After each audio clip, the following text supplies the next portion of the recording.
guys, I'm Sarah. Welcome back to my channel. Today I'm going to be doing my April reading wrap-up. Okay, so I did not balance my life correctly last month due to family drama and all kinds of other things I had no time for. So I'm behind on everything. So I did not film clips of myself like I normally have been, where I then put all the clips together with my April books. I meant to and never got around to it. So, yeah. So I'm going to be doing all of them in this one video. So apologies if this ends up being a really long video. This could take 40 minutes or an hour, so who really knows?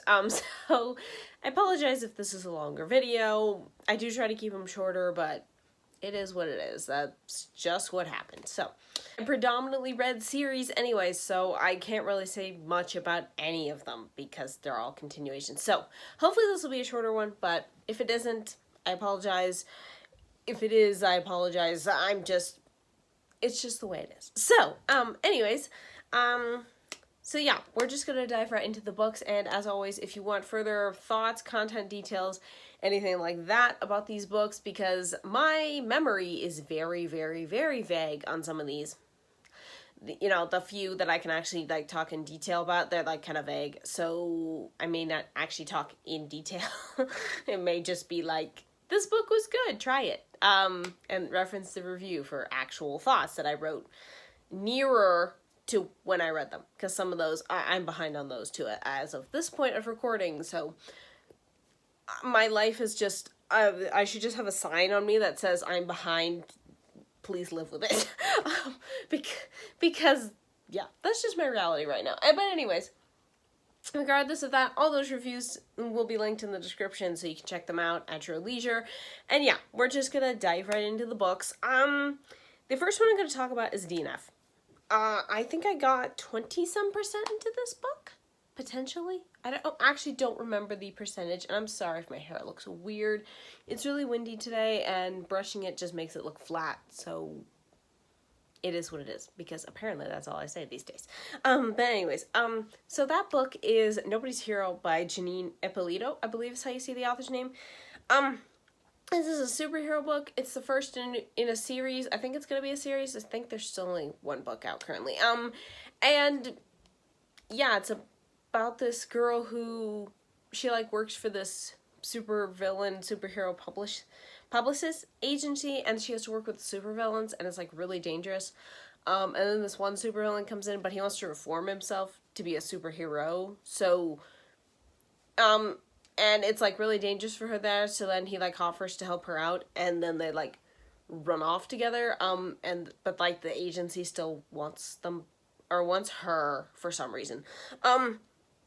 Anyways, I didn't really get too far into it. Like, it was mildly interesting trying to figure out like why this agency was like trying to keep this girl locked up, basically. But I don't know. I just didn't really care about either of the characters. They were just there. The whole thing was kind of just meh. I don't know. I didn't really, it sounds weird, but, I didn't really buy into the superhero part, which seems kind of strange. But, you know, like, the superhero thing seemed out of place, which was kind of odd, because I like superhero stuff, and I normally don't feel that way, but this one I just did. I mostly just didn't care. So yeah, I dropped this one, which was unfortunate. Okay, and then okay, this is throughout the month, but I'm just going to do them all now. I read almost up to where it's published in English of My Hero Academia. So, that was quite a few volumes, but yeah, I read all of those, in the month of April. So yeah, so I read volumes, so some of these are pictures because I had to take them back to the library. So I read volumes 28, 29, 30, 31, 32, 33, 34, 35, 36, 37, 38, and 39. Yeah, there's one more, volume 40. I didn't get to it by the end of April. I actually read finished 39 the last day of April. So I'm currently reading that one right now in May. Obviously, by this point in the series, I can literally tell you nothing of what is going on. Basically, we get the one battle that starts it all. Basically starts the beginning of the end, and the current volumes I'm reading were in the final confrontation with the villains. So that's pretty much all I can say. I really love this series. I gave all the volumes except one 4 stars. I gave volume 33 5 stars because the emotional just impact of this and what the characters are going through and how they were supporting each other just really got me. So this is the first 5-star volume of the series. Yeah, I just really loved this one. So yeah, I gave it that, and the rest of them are a 4-star. I dearly love this series. As I've said before, the anime has made me love it even more, and just, yeah, I am very much looking forward to and also dreading kind of the inevitable of reading that final volume that is out. But I'm also looking forward to the next one coming out in June, and then this entire series wrapping up ultimately in October when the final volume comes out. So yeah, loving this series. Okay, then I read 2 more books in another series. That is the Brothers Creed series by Joshua C. Chad. This is Christian Zombie Apocalypse. I read the 3rd book, Wolfpack. I gave it 4 stars. Super enjoyed this one. Obviously, I can't really say much of what the plot is. At this point in time, the group that was traveling together with our main characters, a bunch of them have been kidnapped by these crazy people who like killing people for some reason. So now our main characters who were not caught in that kidnapping event have to find a way to rescue the others. So that's basically the plot of the 3rd book. I also read the 4th book, Bad Company. This one, they've reached a kind of a safe haven, but is it really a safe haven? And it's kind of more of the characters recovering from what they've been through in the previous 3 books and coming to terms with things. A couple romantic relationships get started, which I really like that. Yeah, I've been really enjoying the series. The main thing I've been taking away from this series also is how guy characters are written by a guy. I find that very helpful because I don't want like my male characters when I write them, I don't want them to sound too, they were written by a woman, that sort of thing, where it's like no guy would ever say that or something like that. But also I'm finding out through this series where the guys all the guys that we get perspectives from, they all have different personalities, so they all react to things differently, and I really appreciate that because like one guy's really, really stoic and like doesn't show much emotion, but the other guy, his brother, he shows more emotion and does things differently, so it's very interesting to see it that way. So yeah, I've been finding that interesting from a reader perspective, but also from a writer's perspective, because I want to make sure I'm representing the guys in my stories as guys, not just, what I want guys to be or something like that. I mean, obviously, yes, it's fiction and some things are just gonna, be what you want them to be because I'm writing it that way. My Hero Academia has actually been helpful in that way too, because the mangaka is a guy as well, and most of the main characters are guys. So yeah, that's been another series that's been helping me kind of see that too. It's just the characters in My Hero Academia for the most part are teens, so they're, might be a little more emotional than say the older guys. And these guys in this series, they're like I think they're in their 20s. So yeah, but that is just one thing I've been taking away from this series, and I really enjoy it for that.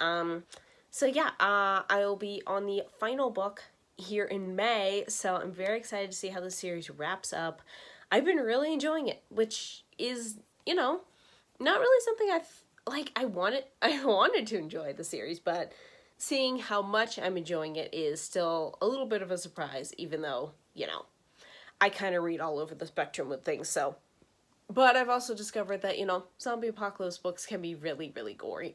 And this one isn't. It has its moments of being really violent, but it never gets into the part where I'm, some scenes I do cringe at because it's a terrible reality that they're going through, but it's not to the point of I think it's so much that I'm need to bleach my eyes, you know, that sort of thing. There is also a little bit of language in this series. It never goes into like F-bombs or anything like that, but there are several instances of the S word, which I have numbered in my reviews, so you can check that out, but there aren't many. I think the most one of the books had, which I think was book 3, was 7 of them. Most of the time they range around 4. So yeah, but yeah, keep that in mind if you don't like those types of words in your books. It's minimal, but yeah, since this is more leaning on the grittier side of fiction rather than the clean side, probably if these were movies and the zombies weren't taken too far, I think it would be probably around a PG-13 rating. So make of that what you will, because, you know, that's all over the spectrum too with the way the movies are, but but that's where I would put them. Then in between a lot of these really high action things I was reading, I did read a little fairy tale retelling. That is A Renewed Hope. This is a combination short story and 2 poems. That is part of the Hope Ever After series, which is a multi-author series of fairy tale retellings that all the proceeds from the books go to Underground Railroad, which is an organization that is trying to put an end to human trafficking. So yeah, I got one of these books when it was on sale. I think I forget when it was on sale. It was either this year or it was last year around Black Friday. I forget when. But anyways, this one, the short story is written by Robin Sardi. This is a Princess and the Pea retelling. It's a very short story, so it's like a little novella. I don't really want to get too much into it, but basically this prince and this princess are in love, but they're from opposing kingdoms. Like the prince's father doesn't like her kingdom for some reason. He like thinks her kingdom is below him because they're smaller. So the prince has to go through not the prince, okay. The prince has to get a bunch of princesses from the surrounding kingdoms to go through a certain set of tests to choose his bride. So she ends up going there, and like obviously he's gonna choose her anyways, but her fairy godmother's been helping her out to get the highest ranking so that they can be together, and kind of things go from there. Like I said, I don't want to go too much into it. I really liked that our main girl, whose name I have completely forgotten, sorry, she likes making herbal teas and stuff, which is an interest of mine that I want to delve into someday. So yeah, I really liked that part. I also really love this cover. It's just so green and like pretty and spring-like. I just love the color of it. Like, green isn't normally my color, but I love this cover and just how bright and happy it looks. So yeah, really like that. The 2 poems were written by Scarlet Luna and Selena de Luca, I believe. There were 2 little poems before the story. I loved both of them. I think they both made me tear up, which was just rude, but I really did love them. They tie into the story and to the whole Princess and the Pea thing, which I thought was very creative. But yeah, I just really love this little collection. And yeah, I'd recommend it if you want to check it out. I gave this one 4 stars. Also, did I forget to tell you what I rated Wolfpack and Bad Company? I rated both of those books 4 stars. I don't know if I mentioned that, but if I didn't, that's what I rated them. But the majority of the books on this list have been 4 stars. So yeah, the next one is also 4 star. That is Dark Moon, the Blood Altar, Volume 6. This is a Korean manhwa, supernatural, paranormal romance. And obviously I can't say much. This is the second to last volume. Things went down. And yeah, the battle is still going to free Suwa from her captor by the vampire boys and the werewolves and stuff, so I can't say much more than that plot-wise. I will say, this series has always had a problem with distance-related things, like where locations are and how long it takes people to travel to things. Most of the time in the other volumes, it didn't really matter. It was like, okay, sure, whatever, they're just over there, because the plot needed them to be. But this one, it just seemed like they were wandering around in the woods an awful lot, and then just suddenly they were there at the blood altar place, and I was just kind of like, what? And I don't know, that just felt very disorganized and disjointed to me, which for the previous volumes I've been able to ignore, but this one was just like a glaringly huge issue that I was just kind of like, okay. Also, another thing, there is, like, there's been a romance brewing the whole time, and there is a love confession, but I liked some of it. I will say that. But, because it's the guy saying it to the girl. But he just sounds so... You know that cheesy romance dialogue in Star Wars Attack of the Clones? That movie, if anyone's watched that movie. And if anybody else also cringes at that romantic dialogue between Anakin and Padme, this was on par with that. So some of it I liked and I thought was sweet. The rest of it just sounded way too like that, but also like hormonal teenager, and it was just like, really? So yeah, in a way I liked it, but I also was kind of like, could we have chosen some other way to say it? So yeah, other people may really like the dialogue, but I did notice that in a couple other reviews where a lot of people were like, we like the visuals that go with the speech, because the visuals were awesome. I really loved the art through that whole speech and stuff. Yeah, that was really great. His words, not so much. It was just kind of like, do we really need to get this way? So that is one thing.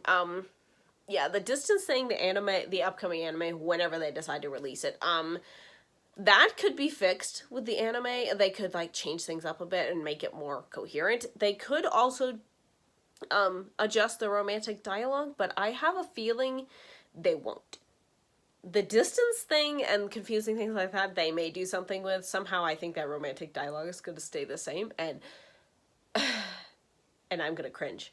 But hopefully the visuals and, like, whatever music they have behind it and the people speaking, hopefully that will make up for it. But yeah, I that was the one part I just can't get over. So anyways, so I gave that volume 4 stars. Yeah, I already said that. Okay, so let's just get this one out of the way, because there's quite a story with this one. This one I did not like. And that is Like a Ship on the Sea by Kellen Roth. Now, this one I got as an ARC, which, if anybody looks up the book and realizes it was a book that was published, I believe, last year or the year before, you're probably thinking, how did I get this as an ARC? Because, you know, it's already been out. The reason I got this as an ARC, because I signed up to read the second book of this series that was coming out back at, actually, I think the beginning of May, I think it was when it was coming out. So she offered also to give art copies of the first book if you hadn't read it before. So I've been wanting to try out this author. She's a Christian historical fiction author of, like, the kind of, I think it's Regency Victorian era. I think I'm terrible at history and dates and stuff like that, and eras and things like that, but I'm pretty sure that's what it is. It's like the Regency Victorian era. So, I've been wanting to try her books for a while, and I saw this as an opportunity to try them out, promote her new book, so on and so forth. So I got the ARCs, and I started reading this one. Unfortunately, I did not care for it. I gave it 2 stars. I ended up deciding not to read the second book because I had a feeling I wouldn't like it any better than this one. So, yeah, so I messaged the author. I told her that I was very sorry that I wouldn't be able to review her new book, but I felt like I couldn't do that and give it a potentially bad rating. I didn't want to tarnish her book launch or anything like that, so I chose not to read the second book after being disappointed with this first book. Mainly, this book is just not for me. I have just come to terms that I do not, except for the extremely rare occasion, I don't like Regency Victorian era type books. They just don't work for me as a general rule. This does not mean any other book, because I'll be talking about another book later, which is set in that same time period, and I quite enjoyed. So it depends on the book, I think, in the context of it and stuff, but yeah. This one, I'm not going to get too much into what this one's about. Basically, yeah, I'm actually not going to get into what it is about at all. It's a romance. It's a Regency Victorian type romance with and it's Christian. So I did like how she incorporated the faith content. I thought that was very unique. It was very different than the majority of Christian fiction that I've read over the years. So I did enjoy that quite a bit. I didn't care for the characters. They either annoyed me or I was indifferent to them. And I didn't see the relationship between the two main leads. Like, most of the time the girl was complaining about the guy. Like, she thought he was lacking in certain things, which, yes, he did have to grow. But I don't know, I thought she was way too judgmental at times. And then it was like, she didn't seem to see much that she liked about him, more than she just more complained about what he wasn't doing. So I just thought that was very weird. And then it went to she really liked him and that's why. But then it was like kind of like I don't really see that. So I thought their chemistry was lacking in that way. Yeah, this overall was just, it was not badly written or badly paced or anything like that. It just wasn't for me. So yeah. So if the author in some chance sees this video, if by some chance she sees this, I'm very sorry that I didn't like your book, but I still think it's good. I still think if you like that type of thing, if that's, not that my description makes it sound good, mainly because I don't even remember what the book's about, but yeah, if anything that I said makes you want to look it up and check it out, I would still highly recommend that if you like that type of historical Christian read, I would still recommend checking out her books because they're very unique, they're very different than the typical Christian fiction fare from what I can tell. And yeah, I wish her all the best. I just won't be reading her books because they're just not for me. So yeah, so I ended up giving this book 2 stars. And then on a much happier note, I have this very, very brief 5-star book to talk about, which this one, okay, this might be being a little liberal with saying that I read it. It's an art book. This is the Yona of the Dawn art book. So there's literally no words. It's just the mangaka's beautiful art. My friend Laura gifted me this book and I love it. Yeah, I just spent an evening looking through all these gorgeous illustrations and just, yeah, just look at them all. They're just so happy. But yeah, I really love these characters and this series. Yeah, so I was very, very happy with this, and looking through this, seeing all the different artwork. Some of it I had never seen before.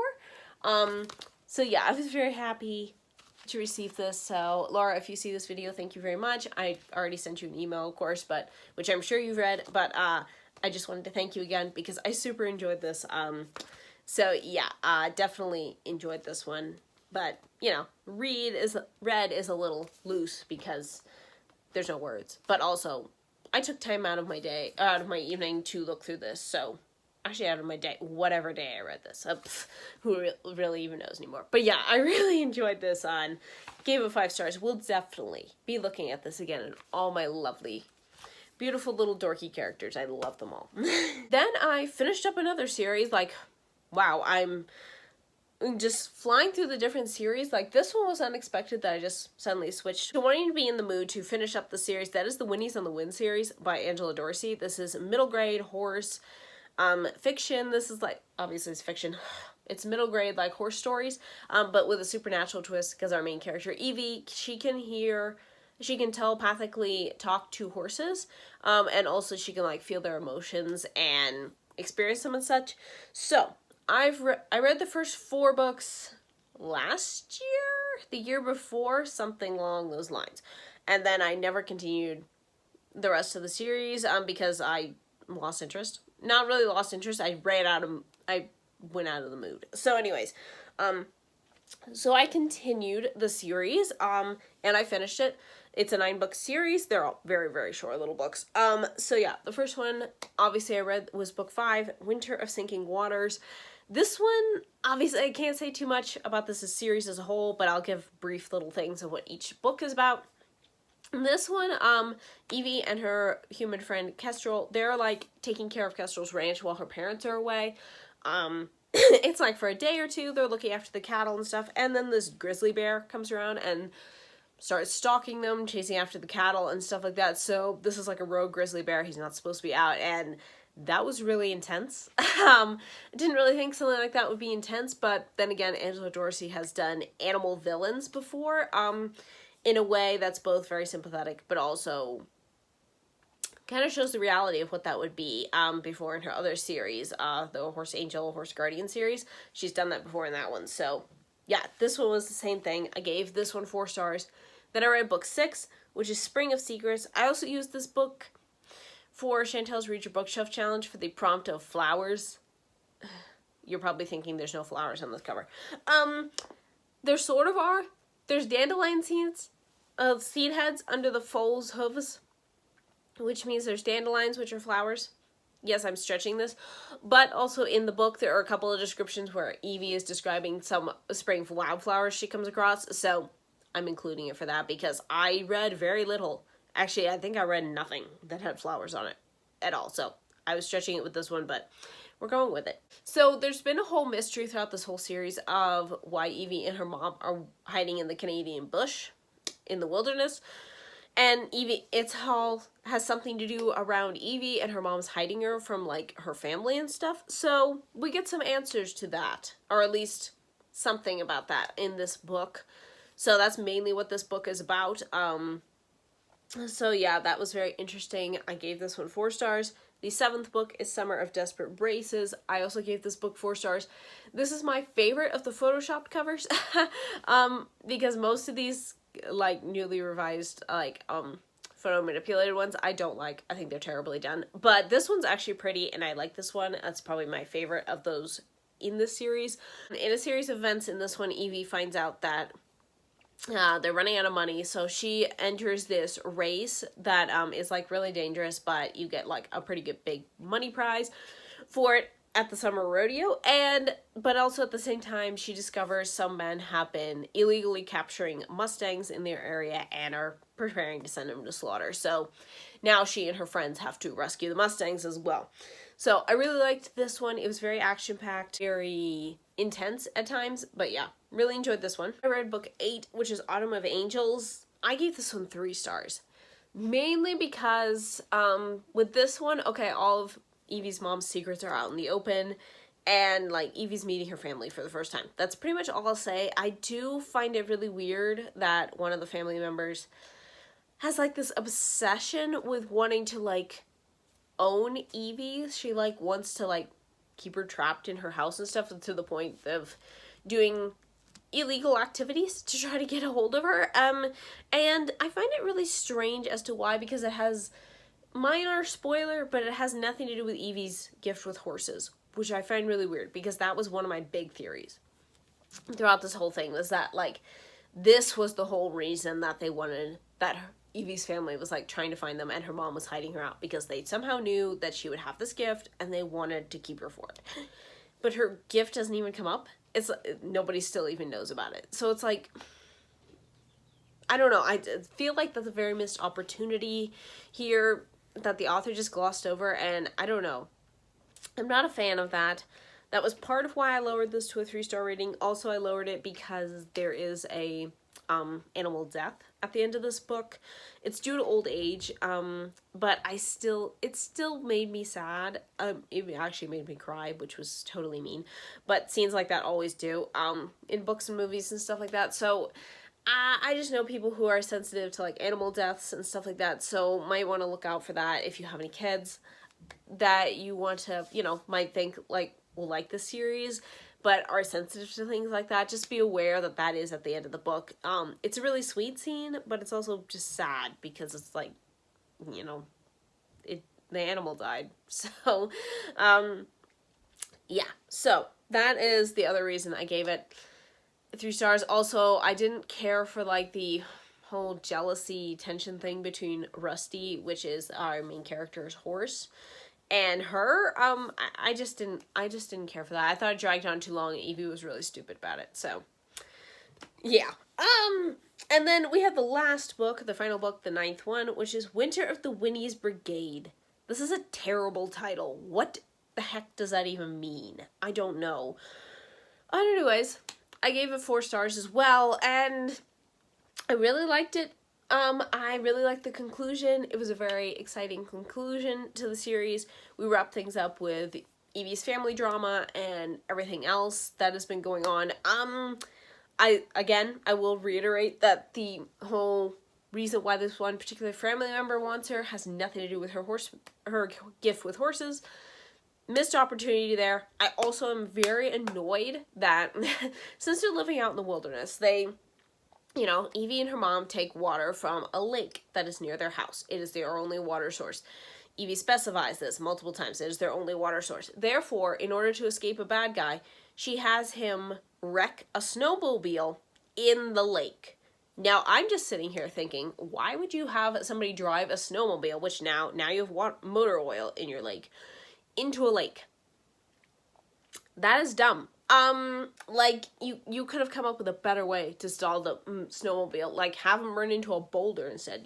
That she could jump her horse over the boulder and he could just run into it and not see it because it's in front of them or something. Like, there were other ways you could have done that without polluting your only water source.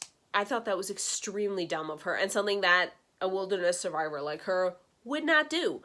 So I just thought that was extremely stupid, and I just kept getting hung up on it. So, yeah. My only negatives, overall, I have really enjoyed this series. I still like her Horse Angel series better. And this one would probably rank, of her 3 series that she has the Horse Angel, Horse Guardian series, which has been renamed, which is why it has 2 names. She has the Freedom series, and then this one, Whinnies on the Wind. I would rank this as 3rd. Because, yeah, while it has more books than the Freedom trilogy, I still like 2 of those books better than this one. But her lowest ranking book for me is her standalone, Abandoned. Mainly, I think it's because it's her first book. Reads like it. That one's my least favorite. But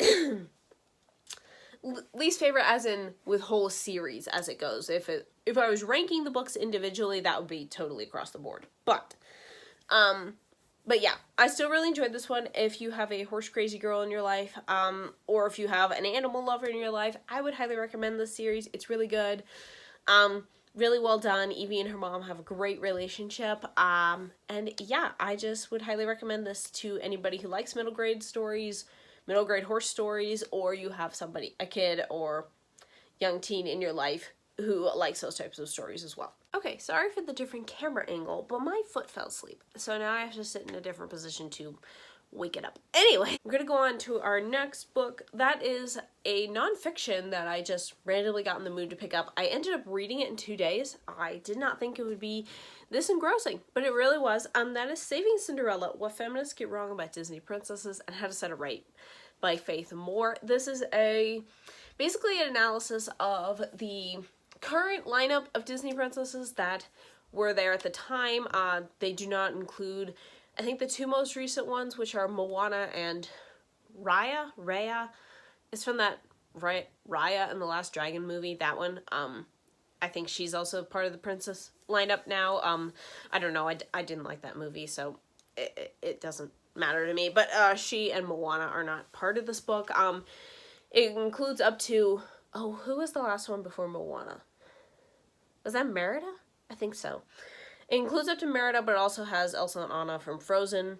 Yeah, I think Merida was the last one before Moana. So anyways, if I'm incorrect about that, it's highly possible. But anyways, so Faith Moore is taking on the woke princess critics and basically going on and saying how these characters and these stories are still good role models for little girls, that we don't need to feel ashamed about liking them.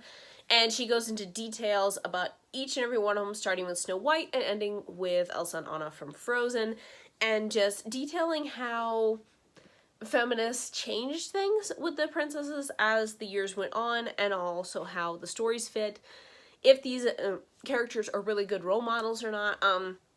I really enjoyed her analysis on each of these. I've watched her YouTube videos on this before, which is how I knew about the book.